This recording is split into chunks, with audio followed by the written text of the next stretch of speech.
नमस्कार दोस्तों। आपको याद होगा एक गीत था, देवानंद और हेमा मालिनी की फिल्म थी। उसमें गाना था, ओ मेरे राजा देर से आई दूर से आई, फिर भी वादा तो निभाया लेकिन आई। मतलब इस तरह से कुछ करके था। आज प्रधानमंत्री नरेंद्र मोदी पूरे 5 साल बाद कश्मीर पहुंचे और जम्मू कश्मीर जाने की वो 5 साल हिम्मत नहीं जुटा पाए। और जब आज गए तो आप ये समझिए, मुझे सीआरपीएफ के और दूसरे आर्मी के कुछ लोगों से बात हो रही थी। पश्चिमी कमान पूरी पूरी वहां लगी थी, बीएसएफ के लोग लगे थे, सीआरपीएफ के लोग लगे थे और स्थानीय पुलिस तो लगी हुई थी। बाकी इंटेलिजेंस एजेंसीज और जो प्रधानमंत्री का प्रोटेक्शन करने वाला पूरा सब अमला है वो लगा हुआ था। भारी ब्यूरोक्रेसी लगी हुई थी, पूरी मशीनरी लगी थी कि कैसे भी बक्सी का मैदान को भर दिया जाए। बहरहाल भरा नहीं भरा क्या हुआ इस पे बात नहीं करूंगा, कि कुर्सियां खाली थी भरी थी इस पे भी बात नहीं करूंगा। बात इस पे करूंगा कि लोगों को बड़ा उम्मीद थी कि शायद 5 साल बाद प्रधानमंत्री आ रहे हैं, चुनावी साल में आ रहे हैं, क्योंकि तब आए थे जब चुनावी साल था। और उसी साल जीतने के बाद में उन्होंने अनुच्छेद 370 की कुछ क्लॉजेज खत्म किए थे और जो क्लॉजेज खत्म किए थे उसके लिए भी वह तरीका अपनाया गया था जो लोकतांत्रिक नहीं था। तत्कालीन राज्यपाल सतपाल मलिक खुद इसको बता चुके हैं कि कैसे उन्हें क्या कह के मंगाया गया था प्रस्ताव। और हुआ क्या, राज्य भी खत्म हो गया, यूटी बन गया। पहली बार कोई ऐसा राज्य है हिंदुस्तान के अंदर जो डाउनग्रेड हुआ हो। बाकी सारे अपग्रेड होते हैं, यूटी होता है तो फुल स्टेट बन जाता है, लेकिन वो डाउनग्रेड होता है। तो कश्मीर डाउनग्रेड हुआ। कश्मीर डाउनग्रेड करने की वजह क्या थी, क्या नुकसान था, क्या चीजें हैं, इस पर बात करूं। उसके पहले और भी चीजों पे बात करूं। जब अनुच्छेद 370 के कुछ क्लॉजेस खत्म हुए तो उस वक्त में तमाम सारे जो भारतीय जनता पार्टी और उनसे जुड़े हुए लोग थे, वो भक्तगण थे, वो लगातार जिस तरीके की पोस्ट डाल रहे थे उससे आप देख सकते हैं कि अरे अब बहू वहां से ले आना, अब ये ले आना, अब चलेंगे वहां पे क्या क्या करेंगे।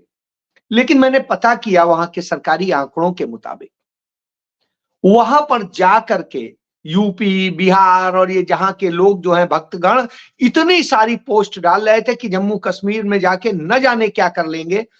वहां पर बाहर से आए लोगों के जमीन खरीदने के जो तमाम अरमान थे वो शायद पूरे नहीं हुए या हो नहीं पाए, क्या वजह है। बहरहाल वहां जमीन नहीं खरीदी गई है। और वहां जमीन खरीदी है जिन्होंने, वो कुछ कंपनियां हैं, चुनिंदा कंपनियां हैं। उनमें अदानी की कंपनी है, अंबानी की कंपनी है और दूसरे कुछ पूंजीपतियों की कंपनियां हैं जिन्होंने खरीदी है। और उनमें उनके अपने जो है प्राकृतिक दोहन के जो सारे प्रोजेक्ट हैं उसको लेकर के है। अनुच्छेद 35A और 370 में था क्या यह बता दूं, इसके बाद खत्म, फिर आगे आता हूं।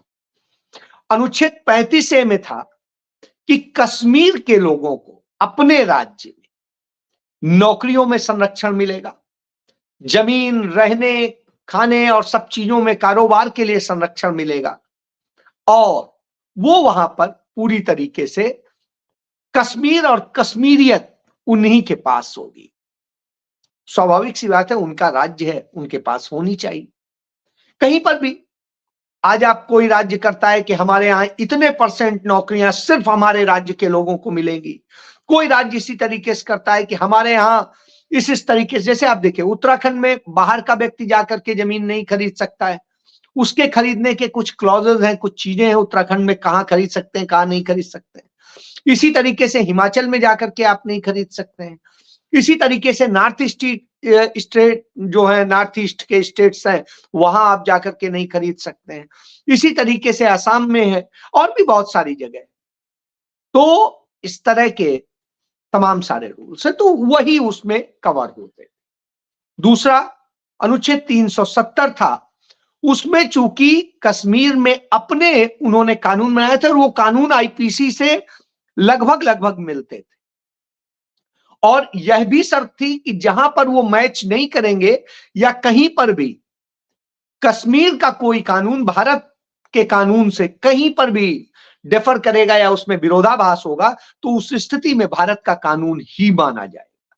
यानी ऐसी कोई संकट का विषय नहीं था कि उससे कहीं कुछ होता। हां, इससे इतना जरूर फायदा था कि कश्मीर और कश्मीर के लोगों को, जम्मू कश्मीर के लोगों को फायदा था, उनको रोजगार में और दूसरी चीजों में, सभी जमीन जायदाद और चीजों, वह अधिकार छिन गया उनका, राज्य का भी दर्जा छिन गया। उधर लद्दाख में इतना प्रदर्शन चल रहा है, लगातार प्रदर्शन चल रहा है, लद्दाख को भी तोड़ करके यूटी बना दिया गया था। वहां पर भी न वहां के चुनाव की कोई व्यवस्था की गई, न वहां के विधानसभा की व्यवस्था की गई है, न ही कोई पब्लिक उसकी है। तो यह हालत है वहां।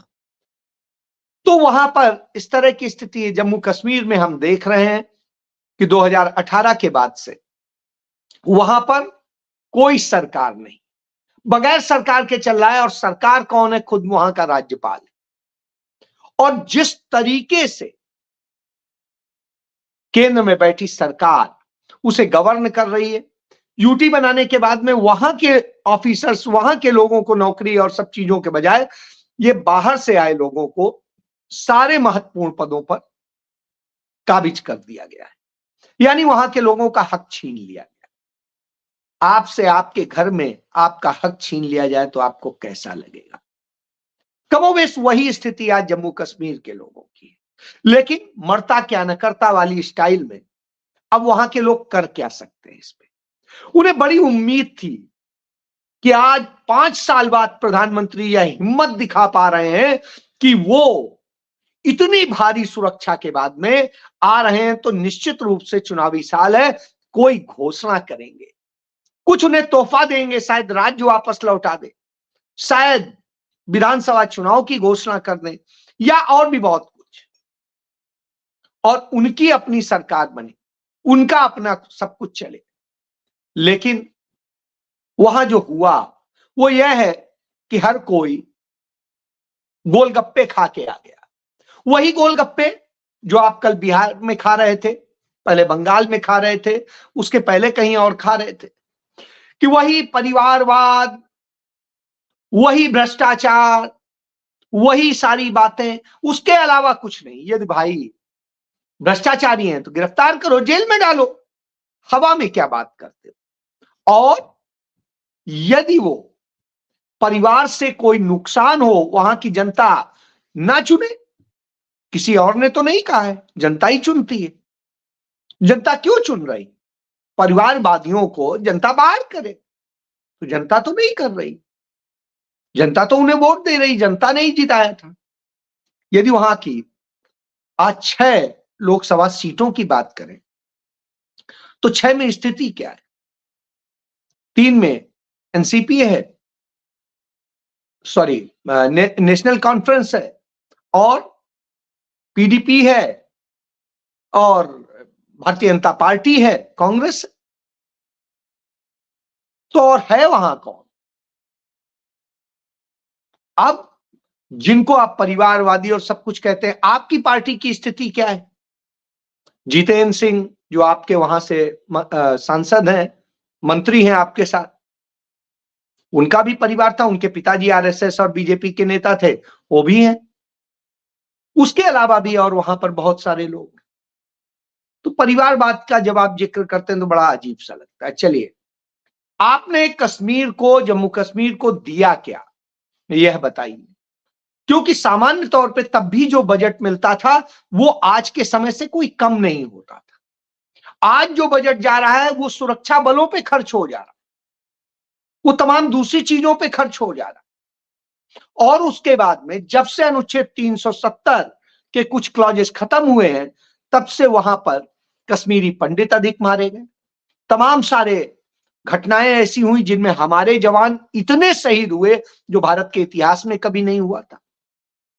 और उसके अलावा तमाम सारी जो घटनाएं हुई पुलवामा से लेके सभी, उनका आज तक आप राज नहीं खोल पाए। आज तक वो सारे कनेक्शन नहीं ला पाए जो आप तमाम लोगों के बारे में कहते थे। तो इसका मतलब शगुफा ही रहे। कश्मीरी पंडितों के पुनर्वास की बात थी, वो भी आपने नहीं करी। तो वायदा कौन सा आपने पूरा किया और कश्मीर को दिया क्या?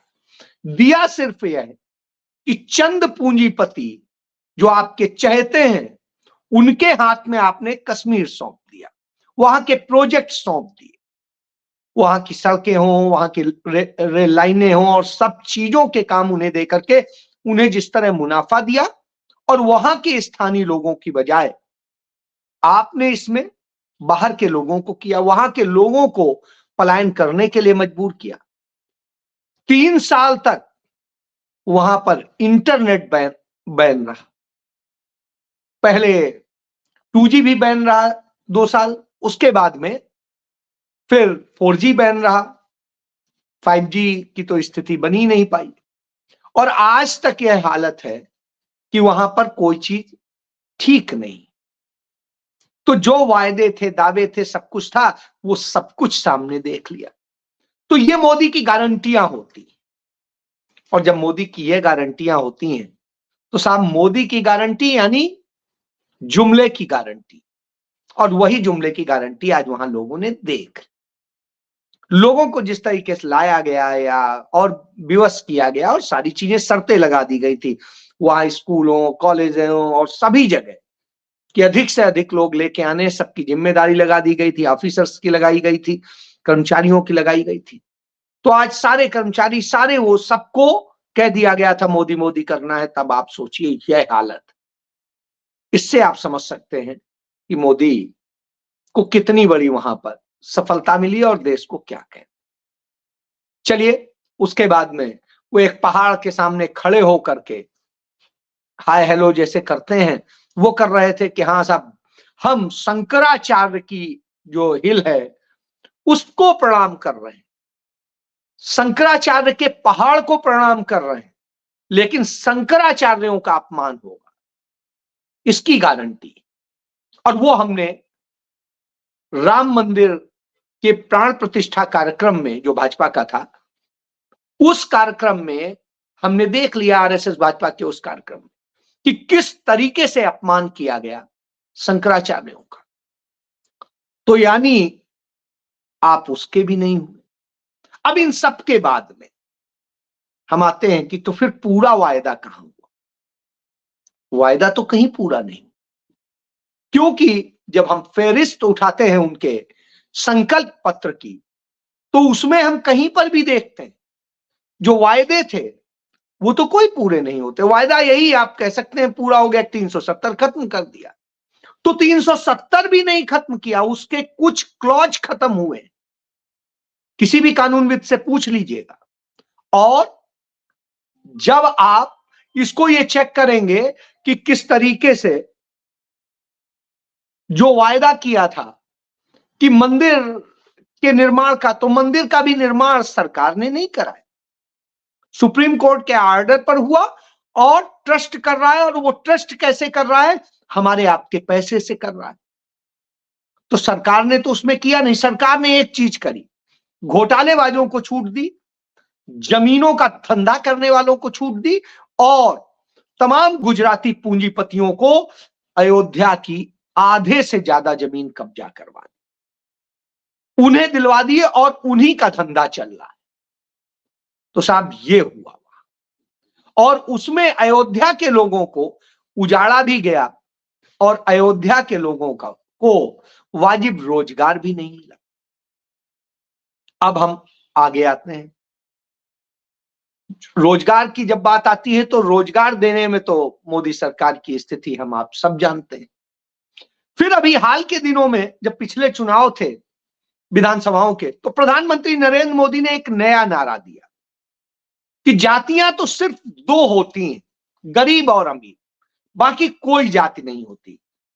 यदि ये बात वो मान ले, दिल से मानते, तो हम भी इसे अप्रिशिएट करते और हम भी कहते बिल्कुल जाति व्यवस्था खत्म कीजिए, वर्ण व्यवस्था खत्म कीजिए, जाति विहीन समाज बनाइए, हम आपके साथ। न किसी को ब्राह्मण होने के कारण प्रिविलेज मिले, न किसी को दलित होने के कारण प्रिविलेज मिले, या किसी के साथ कुछ हो, किसी के साथ कोई अत्याचार नहीं होना चाहिए। तो बाद में उन्होंने इसी में एक क्लॉज जोड़ दिया था कि 3 होती हैं, एक गरीब, एक अमीर और एक महिला। हमने और खुशी हुई कि ये तो बहुत सही बात कह रहे हैं, यही होना चाहिए, चलिए यही कर लीजिए, गरीब को मदद दीजिए, अमीर से पैसा लीजिए और महिलाओं को भी अधिकार दीजिए। लेकिन महिलाओं को भी उसी तरीके का गोलगप्पा खिला दिया गया कि साहब खुश हो जाइए कि हम आरक्षण लागू करेंगे, महिला आरक्षण, लेकिन कब करेंगे यह नहीं मैं, ये बस जब होगी, सरकार बनेगी, फिर जनगणना होगी, फिर जनगणना के बाद में जो है उसका परसीमन होगा, परसीमन के बाद में कहीं निकलेगा। तो अब आप समझ लीजिए कि एक लंबा समय का आपको पकड़ा दिया गया लॉलीपॉप, तो लॉलीपॉप लेकर के चाटते रहिए। वहीं उसी तरीके से गरीब अमीर की जब बात करते हैं तो उल्टा होता है, अमीरों के टैक्स कम कर दिए जाते हैं, कारपोरेट टैक्स कम कर दिए जाते हैं। हिंदुस्तान में एक ही टैक्स कम हुआ है, वो कारपोरेट का टैक्स, जो कांग्रेस के समय में कारपोरेट से सबसे ज्यादा लिया जाता था और गरीबों से सबसे कम लिया जाता था। आज उल्टा हो गया, अमीरों से सबसे कम लिया जाता है, हीरे पे सबसे कम टैक्स है, लेकिन खाने की चीजों पे टैक्स ज्यादा है। अब आप समझिए, आपकी रोटी पे उनकी नजर, आपके रोजगार पे उनकी नजर, और बहुत सारी चीजों पे, तो उल्टा हो गया।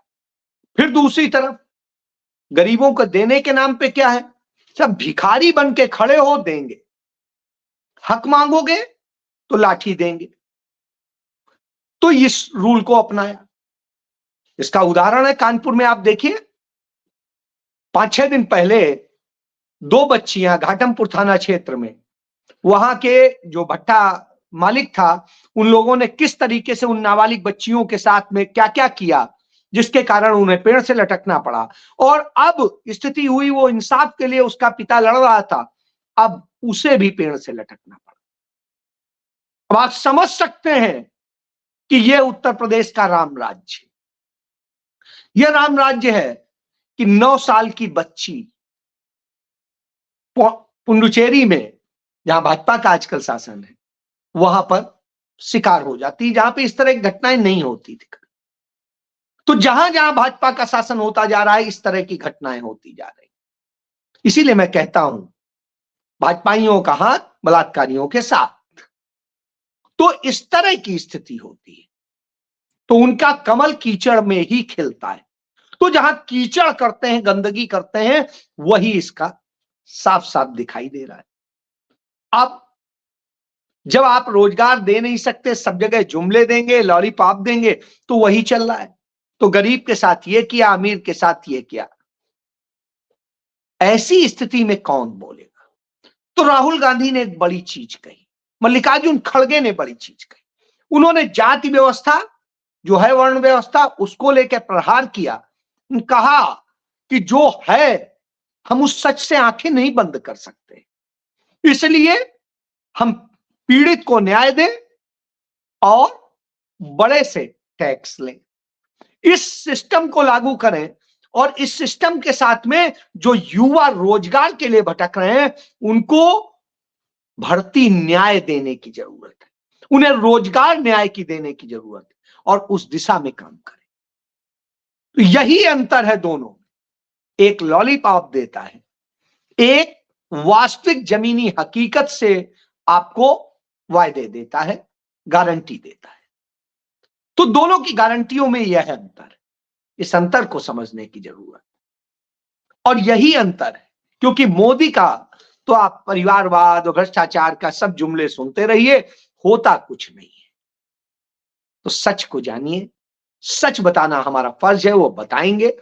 आप समझिए, ये आपका काम है। जय